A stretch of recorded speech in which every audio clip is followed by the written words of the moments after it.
Plus de 90% de tes problèmes viennent de là. Je sais, dit comme ça peut sembler simpliste, mais c'est loin de l'être.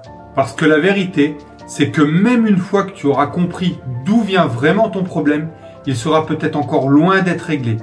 Si j'affirme qu'on peut régler un problème, je parle bien entendu d'un problème qui peut sembler lourd pour toi, en quelques minutes seulement, mais qu'en même temps tu puisses très bien passer ta vie entière sans jamais réussir à le régler.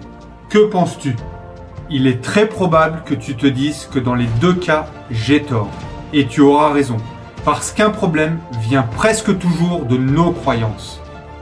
Ta santé te fait défaut, tu aimerais être en meilleure santé, mais tu ne l'es pas. C'est très probablement que tes croyances liées à ta santé t'amènent une mauvaise santé.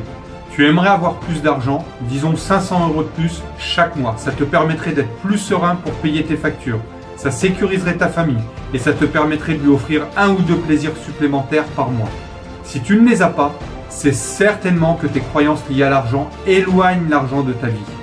Tu aimerais vivre de meilleures relations, avoir une vie de couple aimante et passionnée, avoir de nombreux amis, créer plus de liens.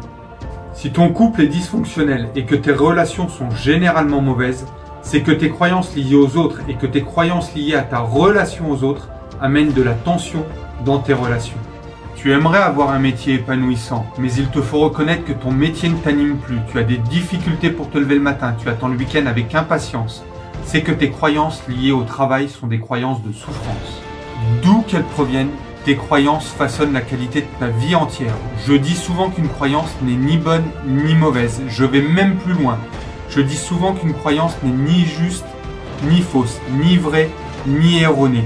En fait, peu importe que ta croyance soit vraie ou soit fausse, peu importe que ta croyance soit une croyance fondée sur des bases scientifiques ou sur des bases plus spirituelles, peu importe, si ta croyance t'empêche de vivre la vie qui te convient, la vie qui te correspond, la vie qui est incarnée avec ton être, c'est une mauvaise croyance, c'est une croyance limitante.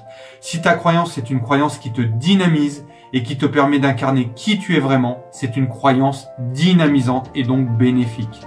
Nous sommes tous sur Terre pour déjà trouver notre mission, ensuite vivre notre mission. Toutes les autres manières de vivre sont juste du gâchis.